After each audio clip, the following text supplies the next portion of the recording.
لي في قلبي دوما يغمرني من فيض ضياء. بسم الله الرحمن الرحیم. السلام علیکم ورحمۃ اللہ وبرکاتہ. نحمدہ ونصلی علی رسولہ الکریم، اما بعد، فاعوذ باللہ من الشیطان الرجیم. بسم اللہ الرحمن الرحیم.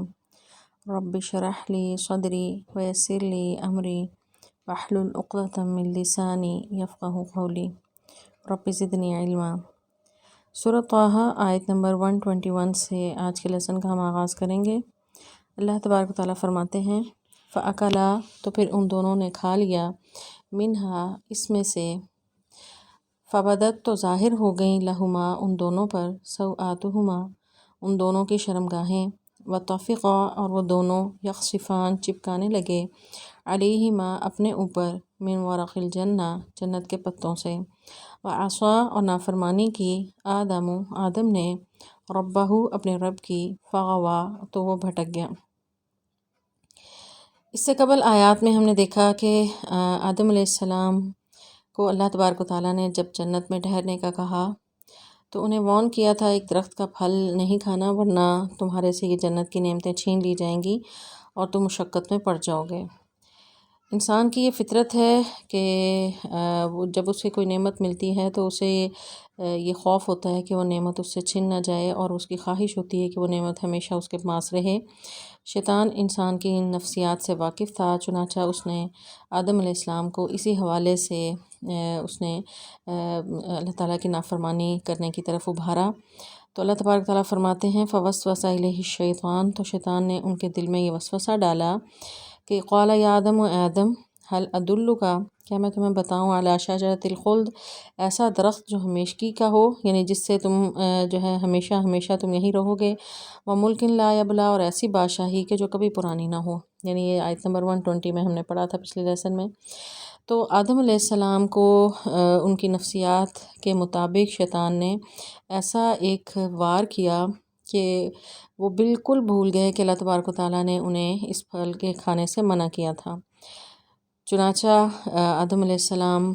سے یہ غلطی ہو گئی اور انہوں نے شیطان کے اس بہکاوے میں آ کر وہ پھل کھا لیا اور ان سے یہ نافرمانی کا کام ہو گیا. تو پھر اس کے بعد کیا ہوا؟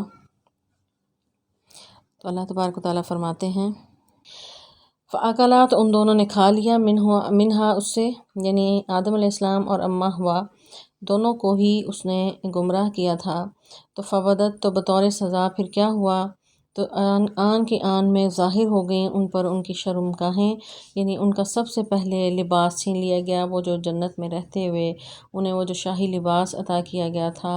وہ جو انہیں وہاں پر عیش و آرام کی زندگی تھی اور وہاں پر خوبصورت وہ لباس پہنے ہوئے تھے، وہ سب ان سے اتار لیا گیا. اور یہ انسان کے لیے بہت ہی شرم کا مقام ہوتا ہے کہ اس کا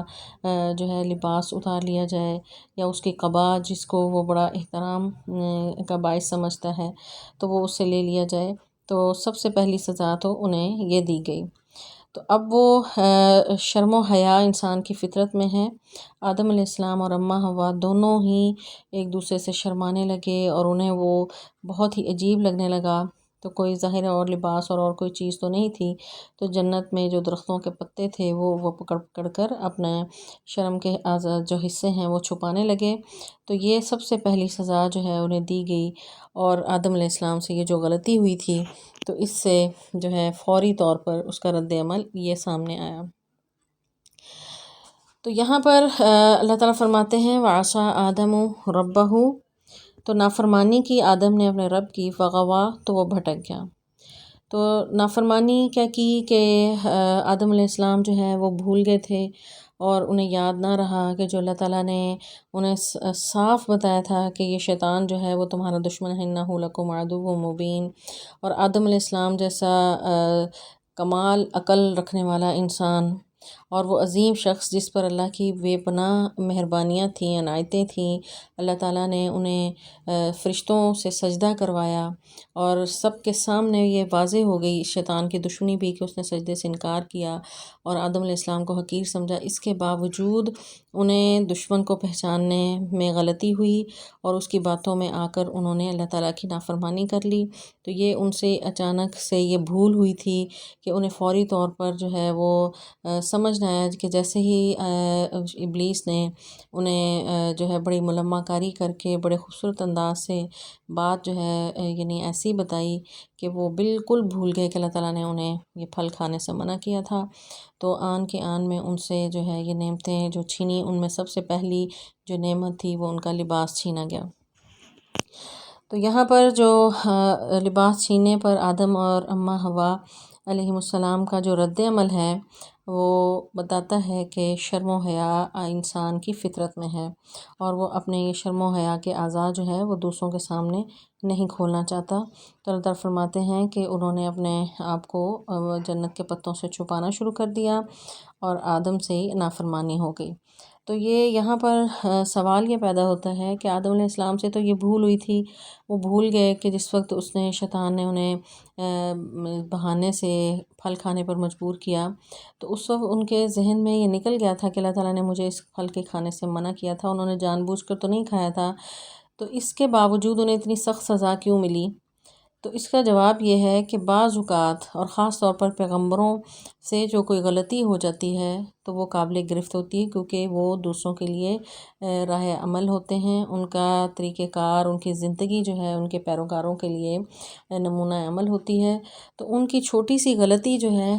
وہ بھی قابل گرفت ہوتی ہے، اللہ تعالیٰ فوراً سے ان کی اصلاح کرتے ہیں۔ چنانچہ آدم علیہ السلام کی اس غلطی پر جو ان سے بھول کر ہوئی تھی، اس پر اتنی سخت جو ہے یعنی اس پر ریئیکشن ہوا کہ ان سے لباس چھین لیا گیا اور پھر انہیں جنت سے نکال دیا گیا۔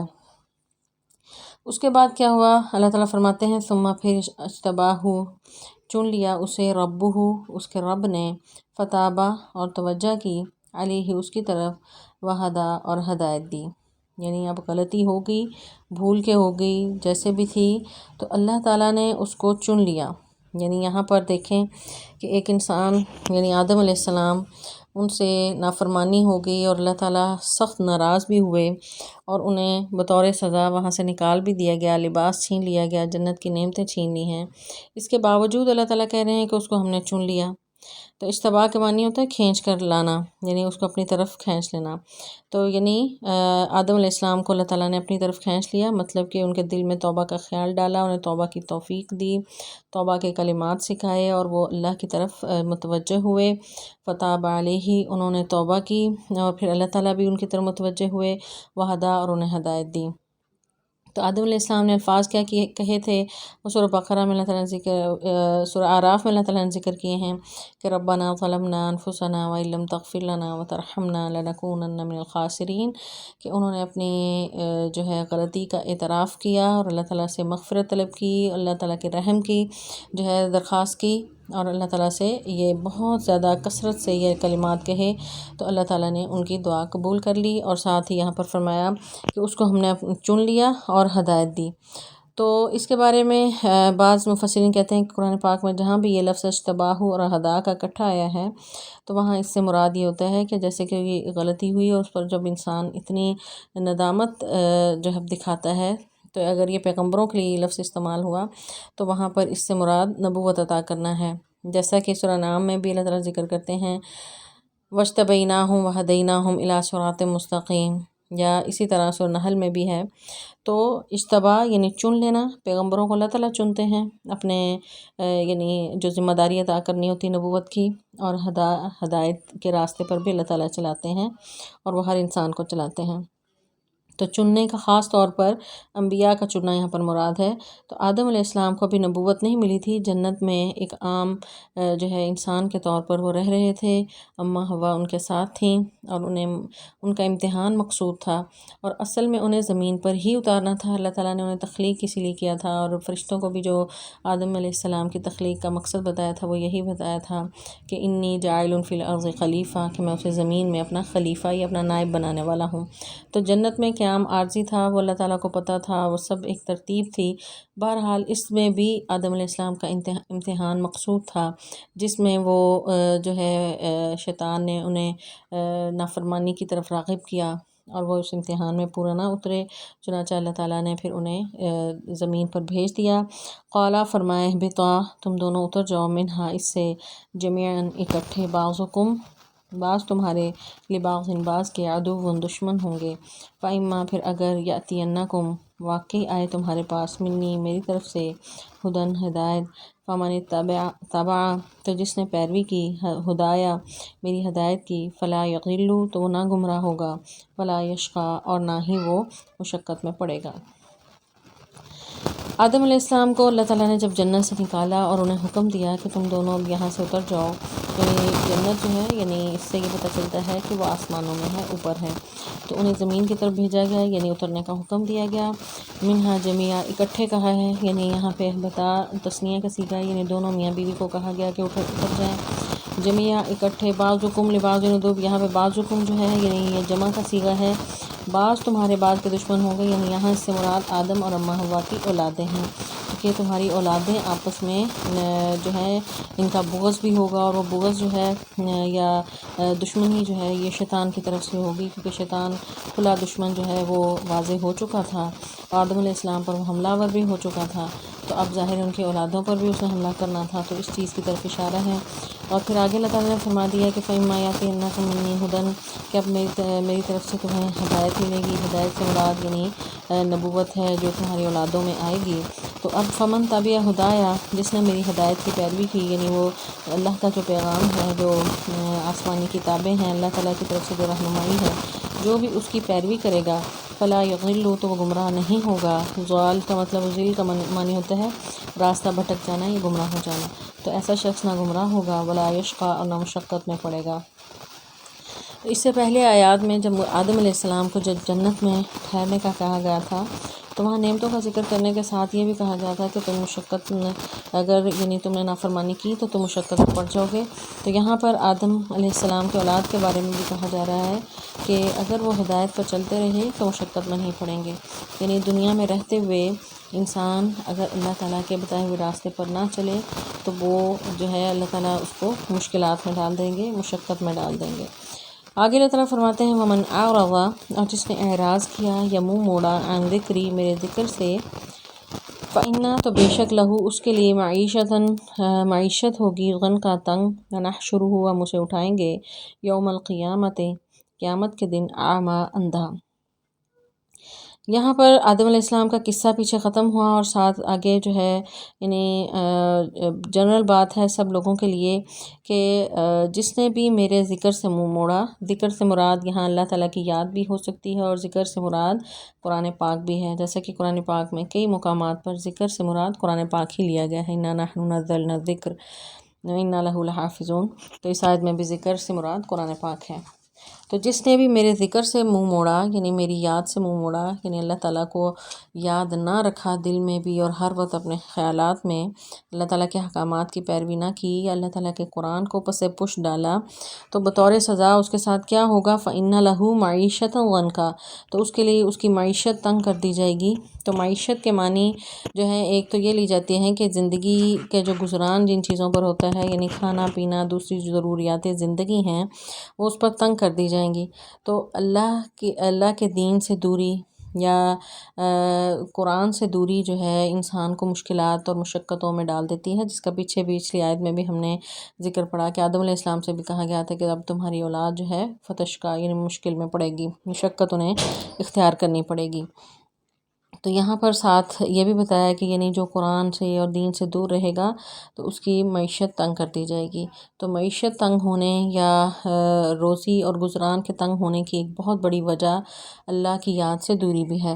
دوسرا معیشت سے مراد رسول اللہ صلی اللہ علیہ وسلم کی ایک حدیث بھی ہے کہ اس سے مراد قبر بھی ہے، کہ جو شخص اللہ کی یاد سے دور رہے گا، قرآن سے دور رہے گا تو اس پر قبر کا عذاب ہوگا اور قبر اس کے لیے تنگ کر دی جائے گی۔ اور بہت سی روایات ہیں کہ قبر جو ہے رسول اللہ صلی اللہ علیہ وسلم فرماتے ہیں کہ نافرمان کی قبر ایسے بھینچ دی جاتی ہے کہ اس کی دائیں پسلی بائیں میں اور بائیں پسلیاں دائیں میں جو ہیں وہ پیوست ہو جائیں گی۔ تو یہ اللہ کے ذکر سے دور رہنے والوں کا یہ انجام جو ہے وہ ہوگا۔ دنیا میں بھی ہو سکتا ہے کہ معیشت اس کی تنگ ہو جائے، اور قبر میں بھی ہو سکتا ہے کہ اس کی قبر تنگ ہو جائے۔ اور ایسے لوگوں کو ایک اور اس کی سزا یہ ہے کہ وَنَحْشُرُهُ يَوْمَ الْقِيَامَةِ أَعْمَى، کہ قیامت کے دن یہ لوگ اندھے اٹھائے جائیں گے۔ تو یہ جو ہے پیچھے کئی آیات ہم پڑھ چکے ہیں کہ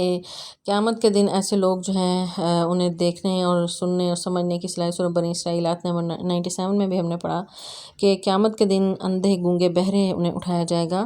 تو قیامت کا دن ظاہر ہے 50,000 سال کے برابر ہے، تو مختلف اوقات میں ان کی مختلف کیفیات ہو سکتی ہیں، اور جو ہے یعنی ان کو اندھا اٹھایا جائے گا۔ تو جب اندھا اٹھیں گے اللہ کا ذکر نہ کرنے والے، یا جو لوگ دنیا میں قرآن نہیں پڑھتے تھے، اللہ کے ذکر سے ہی دور رہے، تو اس وقت وہ حیران ہوں گے کہ ہم دنیا میں تو دیکھتے تھے، اب ہمارے ساتھ کیا ہوا کہ ہمیں آنکھوں سے کچھ نظر نہیں آ رہا۔ تو وہ قالا، وہ کہے گا ربی، اے میرے رب، لما حشرتنی، کیوں تو نے مجھے اٹھایا، اعمیٰ، اندھا، وقد، اور حالانکہ یقیناً کنت میں تھا، بصیرا، دیکھنے والا۔ اب یعنی وہ تعجب کا اظہار کرے گا کہ دنیا میں تو میں بالکل ٹھیک تھا، آنکھیں میری کام کرتی تھیں، میں دیکھ سکتا تھا، تو اب جو ہے مجھے نظر کیوں نہیں کچھ آ رہا؟ تو وہ اس حیرت کا اظہار کرے گا۔ تو اللہ تعالیٰ پھر اس کو کیا جواب دیں گے؟ قالا، وہ فرمائے گا کذالک، اسی طرح، اتت کا، آئی تھی تیرے پاس، آیاتنا، میری آیات، فنسیتہا، تو نے اسے بھلا دیا، وکذالک، اسی طرح، الیوم، آج، تنسیٰ، تجھے بھی بھلا دیا جائے گا۔ اب یعنی اس کو فوراً سے جواب یہی اللہ تعالیٰ کی طرف سے ملے گا جب وہ تعجب کا اظہار کرے گا کہ مجھے آج نظر کیوں نہیں کچھ آ رہا۔ تو اللہ تعالیٰ فرمائیں گے کہ اسی طرح تمہارے پاس میری آیات آئی تھیں۔ تو آیات سے مراد یعنی قرآن کی آیات بھی ہو سکتی ہیں، اور آیات سے مراد اللہ کی نشانیاں جو زمین و آسمان میں ہر طرف بکھری ہوئی ہیں، پھیلی ہوئی ہیں،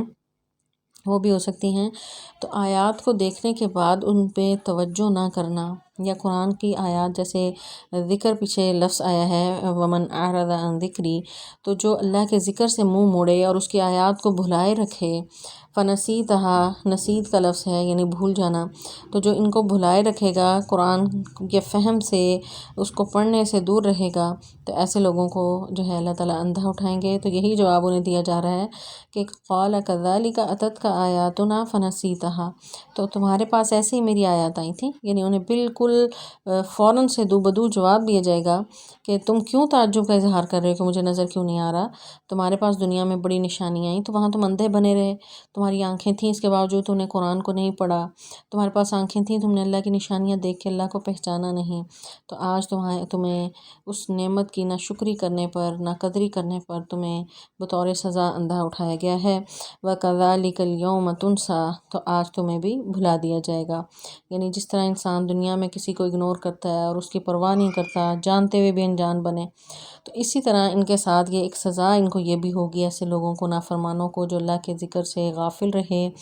اور اللہ کا ذکر نہ کرتے رہے، قرآن سے دور رہے، تو اللہ تعالیٰ بھی انہیں قیامت کے دن اگنور کریں گے، ان کی کوئی پرواہ نہیں کریں گے۔ وہ پوچھیں گے ہمیں کیوں نظر نہیں آ رہا، ان کا جواب جو ہے وہ یہ دیا جائے گا کہ یہ تمہاری سزا ہے۔ وَكَذَلِكَ، اسی طرح، نجزی، ہم بدلہ دیتے ہیں، من، جو اسرفا، حد سے تجاوز کرے، ولم یؤمن، اور نہ ایمان لائے، بآیات ربہ، اپنے رب کی آیات پر، ولعذاب الآخرۃ، اور یقیناً آخرت کا عذاب، اشد، زیادہ سخت ہے، وابقیٰ، اور زیادہ باقی رہنے والا۔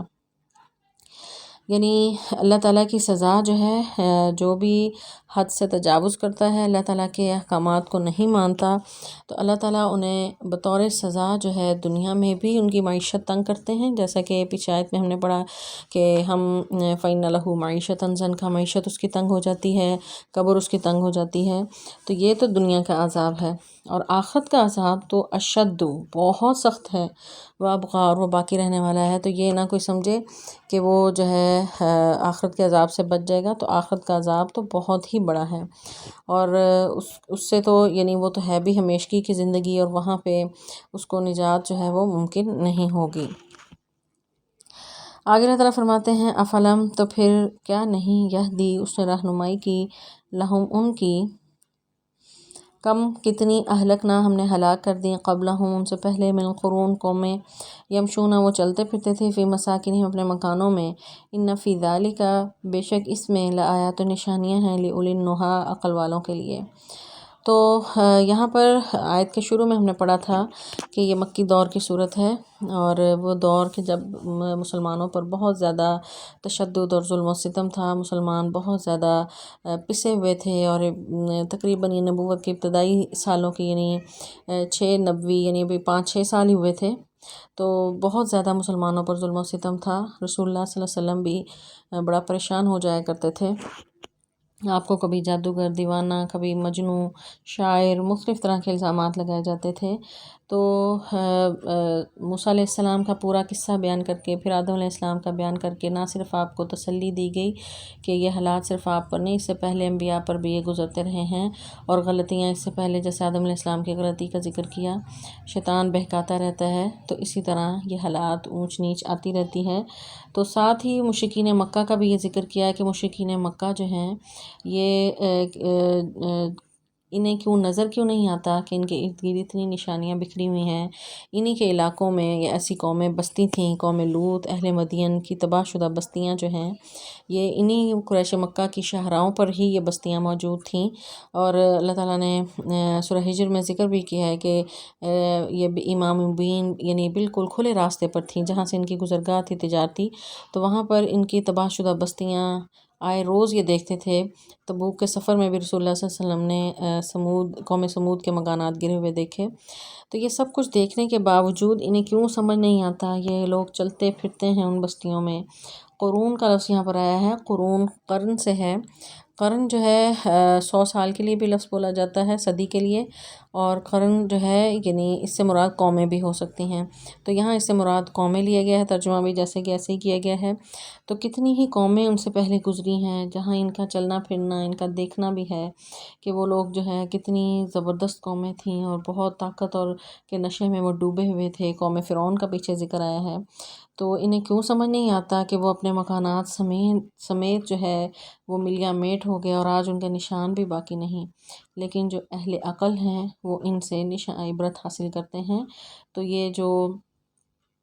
تاریخی مقامات ہوتے ہیں یہ انجوائمنٹ کی جگہ نہیں ہوتی، جیسا کہ ہمارے ہاں بھی موئن جو دڑو کی تہذیب ہے، اور بھی ہڑپہ ہے، کئی اور مقامات ہیں، میوزیم ہوتے ہیں، تو یہ تفریح کے مقامات نہیں ہیں بلکہ باعث عبرت ہیں، یعنی انہیں دیکھ کر ہمیں عبرت پکڑنی چاہیے کہ یہ اتنے ترقی یافتہ لوگ تھے، آج دنیا میں ان کا نام و نشان نہیں ہے۔ تو اگر ہم نے بھی ان کی روش اختیار کی تو اسی طرح ہمارا بھی جو ہے کہیں انجام ایسا نہ ہو جائے۔ تو عقل والے جو ہیں ان نشانیوں کو دیکھ کر عقل پکڑتے ہیں، اور وہ جو ہے نصیحت حاصل کرتے ہیں اور اپنی اصلاح کرنے کی کوشش کرتے ہیں۔ آگے اللہ تعالیٰ فرماتے ہیں وَلَوْلَا كَلِمَةٌ، اور اگر نہ ہوتی ایک بات، سبقت جو طے ہو چکی ہے من ربک تیرے رب کی طرف سے، لکانا تو ہو جاتا لزاماً لازمی، وَأَجَلٌ مُّسَمًّى اور مقررہ وقت۔ یعنی مشرکین مکہ کہتے تھے کہ عذاب کیوں نہیں آتا، تم ہمیں ان بستیوں کا جو ہے واقعات سناتے رہتے ہو کہ فلاں بستی بھی تباہ ہو گئی، عاد، سمود، اہل مدین اور تمام، تو ہمارے اوپر عذاب پھر کیوں نہیں آتا؟ تو اللہ تعالیٰ اس کا جواب اس آیت میں دے رہے ہیں کہ تقدیر لکھ دی گئی ہے۔ کلمہ سے مراد یعنی وہ تقدیر جو اللہ کے فیصلے ہیں جو لکھ دیے گئے ہیں، تو وہ فیصلے اللہ نے لکھ دیے ہیں، اللہ تعالیٰ مہلت دے رہے ہیں، تو جو بات طے ہو چکی ہے اس کے مطابق جو ہے ترتیب چلتی رہے گی، نظام چلتا رہے گا، اور اگر یہ نہ لکھا گیا ہوتا تو تمہارے کرتوت ایسے ہیں کہ تم پر ایک لمحہ نہ لگے اور تم پر عذاب آ جائے۔ تو یہ جو ہے یعنی مشرکین مکہ رسول اللہ صلی اللہ علیہ وسلم کو ستایا کرتے تھے، تو ان کا جواب دیا جا رہا ہے کہ ایک تو یہ بات ہے کہ یہ تمہارے رب کی طرف سے یہ بات طے شدہ ہے کہ مقررہ وقت سے پہلے وہ عذاب نہیں آئے گا۔ دوسرا یہ بھی ہو سکتا ہے کہ تم لوگ اگر نہیں ایمان لائے تو تمہاری نسلوں میں سے ہو سکتا ہے کہ بڑے بڑے اسلام کے نامور مسلمان پیدا ہوں، تو یہ اللہ تعالیٰ کی ترتیب ہے کہ وہ جو چاہے کرے۔ رسول اللہ صلی اللہ علیہ وسلم کو جو ہے جو نصیحت کی جا رہی ہے وہ یہ کہ فصبر، آپ صبر کریں، علی ما یقولون، جو یہ سب کہتے ہیں، وسبح، اور تسبیح کریں، بحمد ربک، اپنے رب کی حمد کے ساتھ، قبل طلوع الشمس، سورج کے طلوع ہونے سے پہلے، وقبل غروبها، اور اس کے غروب ہونے سے پہلے، ومن آناء اللیل، اور رات کے اوقات میں، فسبح، تو پس آپ تسبیح بیان کریں، واطراف النہار، اور دن کے کناروں میں، لعلک، تاکہ آپ ترضیٰ، خوش ہو جائیں۔ یعنی ایسی صورتحال جب کفار ہر طرف سے نفسیاتی لحاظ سے ٹارچر، جسمانی لحاظ سے کر رہے ہیں، تو ایسی صورتحال میں جب اس میں آپ کے پاس اتنی قوت اور طاقت نہیں ہے کہ آپ ان کا مقابلہ کر سکیں، تو پھر آپ کے لیے نصیحت ہے کہ فصبر، آپ صبر کریں۔ تو مکہ میں جو آپ کے حالات تھے، تو ان حالات میں آپ صلی اللہ علیہ وسلم کو یہ نصیحت کی جا رہی ہے کہ یہاں پر آپ کو صبر کرنا ہے۔ تو یہ جو ہے یعنی حالات پہ ڈیپینڈ کرتا ہے کہ انسان کو کیسا رد عمل اختیار کرنا ہے۔ یعنی اگر انسان پاور میں ہے اور دشمن آپ کے دین پر حملہ آور ہو، آپ کا دین کا مذاق اڑائے، اپنے نبی کا مذاق اڑائے، اور آپ کے پاس قوت اور طاقت ہے، اس کے باوجود آپ بس صبر کریں گے، تو یہاں پہ یہ صبر آپ کو جو ہے وبال بن سکتا ہے۔ لیکن جب آپ کے حالات ایسے ہیں جیسے رسول اللہ صلی اللہ علیہ وسلم کے حالات تھے، مسلمان انتہائی کمزور تھے اور ان کے پاس کوئی قوت اور طاقت نہیں تھی، افرادی قوت بھی نہیں تھی، تو ایسی صورتحال میں دشمن کی طرف سے جو مذاق اڑایا جا رہا ہے، مختلف قوموں کا مذاق، اور یہ کہنا کہ ہم پر عذاب کیوں نہیں آ رہا، تو ایسی صورتحال میں مسلمانوں کو نصیحت کی جا رہی ہے کہ آپ صبر کریں۔ اور صبر کس طرح آئے گا اس کا طریقہ بھی بتایا کہ آپ تسبیح کریں، حمد کریں، اور مختلف اوقات میں کریں۔ اوقات بھی آگے ذکر کیے گئے ہیں۔ تسبیح اور حمد کی سب سے جامع صورت جو ہے وہ نماز ہے، یعنی دوسرے لفظوں میں یہاں پر نماز پڑھنے کا حکم دیا جا رہا ہے کہ آپ سبحانک اللہم و بحمدک، تسبیح اور حمد سے نماز شروع ہو رہی ہے، رکوع اور سجدے میں تسبیح اور حمد ہے، اللہ کی دعائیں ہیں، تو ایک جامع عبادت ہے نماز، تو اس کا حکم دیا جا رہا ہے۔ یعنی ان اوقات سے بھی پتہ چل رہا ہے کہ قبل طلوع الشمس، سورج کے طلوع ہونے سے قبل، یعنی فجر کی نماز ہے، وقبل غروبها سے مراد جو ہے یعنی ظہر اور عصر کی نماز ہے، یعنی سورج غروب ہونے سے پہلے پہلے یہ دو نمازیں آتی ہیں۔ ومن آناء اللیل، یعنی رات کے اوقات میں، یعنی عشاء کی نماز ہے، مغرب اور عشاء ہے، تو فسبح، تسبیح بیان کریں۔ دوبارہ یہ کہا، اطراف النہار سے مراد دن کے کناروں کی نماز، تو دن کے کناروں کی نماز جو ہے یعنی ایک فجر کی نماز اور ایک عصر کی نماز ہے۔ رسول اللہ صلی اللہ علیہ وسلم نے ان نمازوں کی بڑی تاکید کی، اور خاص طور پر عصر کی نماز کے بارے میں سورہ بقرہ میں بھی ہے کہ حافظوا علی الصلوات والصلاۃ الوسطیٰ، کہ اپنے نمازوں کی حفاظت کرو، خاص طور پر صلاۃ وسطیٰ یعنی عصر کی نماز کی۔ تو کیوں ان نمازوں کی اتنی تاکید کیوں کی گئی؟ کہ ان نمازوں کے اوقات میں دن اور رات میں فرشتے جو ہیں وہ شامل ہوتے ہیں، اور اللہ کے پاس جا کر وہ گواہی دیتے ہیں کہ فلاں تیرا بندہ جو ہے وہ نماز پڑھ رہا ہے۔ اس کے علاوہ ان دو نمازیں یعنی فجر اور عصر کی فضیلت رسول اللہ صلی اللہ علیہ وسلم نے کی ایک حدیث بھی ہے بخاری کی۔ آپ صلی اللہ علیہ وسلم فرماتے ہیں کہ تم قیامت کے دن اپنے رب کو ایسے دیکھو گے جس طرح تم چاند کو دیکھ رہے، یعنی صحابہ کے ساتھ آپ بیٹھے ہوئے تھے اور چاند دیکھ رہے تھے، تو آپ نے صحابہ سے کہا کہ تم قیامت کے دن اللہ تعالیٰ کو اسی طرح دیکھو گے جس طرح تم ابھی چاند کو دیکھ رہے ہو، کہ کوئی درمیان میں کوئی رکاوٹ نہیں ہے، تمہیں کوئی دیکھنے میں کوئی مشکل نہیں ہے۔ تو اس کے لیے تمہیں صحابہ نے پوچھا کہ ہمیں کیا کرنا چاہیے، تو آپ نے فرمایا کہ سورج طلوع ہونے سے پہلے اور اس کے غروب ہونے سے پہلے کی نماز کی ادائیگی میں کوئی جو ہے وہ تم رکاوٹ تمہارے نہ آئے، یعنی فجر کی نماز اور عصر کی نماز کوئی، یعنی اس میں تم سستی نہ دکھاؤ، اور یہ نماز اگر باقاعدگی سے پڑھو گے تو تم اپنے رب کا دیدار کر سکو گے۔ یعنی قیامت کے دن جو شخص اپنے رب کا دیدار کرنا چاہتا ہے، اور اللہ تعالیٰ کا دیدار ایسی نعمت ہے کہ اہل جنت کو جو تمام جنتیں میں نعمتیں مل جائیں گی اور بڑا خوش ہوں گے، تو اللہ تعالیٰ ان سے پوچھیں گے کچھ اور چاہیے، وہ کہیں گے کہ اللہ ہر نعمت مل گئی ہمیں اور کچھ نہیں چاہیے۔ اللہ تعالیٰ فرمائیں گے کہ ایک نعمت ہے، پھر اللہ تعالیٰ اپنا دیدار کروائیں گے، تو اس وقت کہیں گے کہ ہر نعمت اس سے بہت پیچھے ہے، اللہ کا دیدار اتنا زیادہ انہیں خوشی عطا کرے گا۔ تو یہ ان لوگوں کو ہی نصیب ہوگا جو فجر اور عصر کی نماز کی پابندی کرتے ہیں اور ان کی جو ہے انہیں تاخیر نہیں کرتے۔ تو ان دو نمازوں کا خاص طور پر دوبارہ سے اطراف النہار کہہ کے ذکر کیا۔ تو باقی نمازوں کی بھی بہت فضیلت ہے، اور ہر نماز اس کے وقت پر پڑھی جانی چاہیے۔ رسول اللہ صلی اللہ علیہ وسلم کو یہاں پر تلقین کی جا رہی ہے کہ جب حالات اتنے ہی زیادہ مشکل ہوں کہ آپ جو ہیں یعنی دشمن